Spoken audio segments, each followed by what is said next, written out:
We talked last week about Supreme Court Justice Antonin Scalia's controversial statements about if you can't make a moral statement about moral judgment on homosexuality, how can you about murder?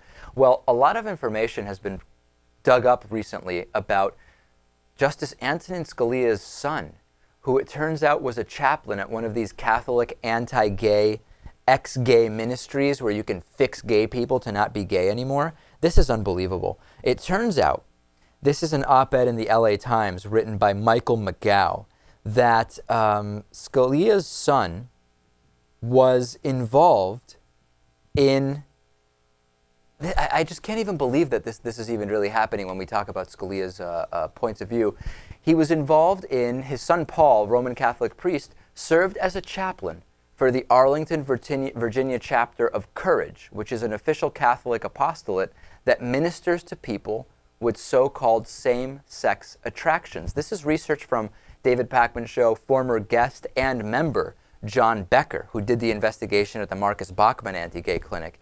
And he actually writes that he does a bunch of great information, research about this, but it's just unbelievable that Scalia's kid is involved in this. And then Justice Antonin Scalia has written, we must always distinguish the person from the attractions.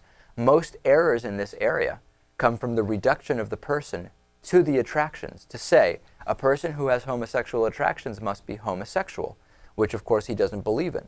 It's amazing. 1 of 9 justices who is going to be hearing landmark cases on marriage equality but has alluded to believing that it's really just attractions. It's almost like it's a choice to be gay, and his son is involved in one of these ex-gay ministries. Unbelievable. And yeah, are we going to believe that his son came to these conclusions on his own, that there was no influence from his father whatsoever? Obviously, we have a major conflict of interest here.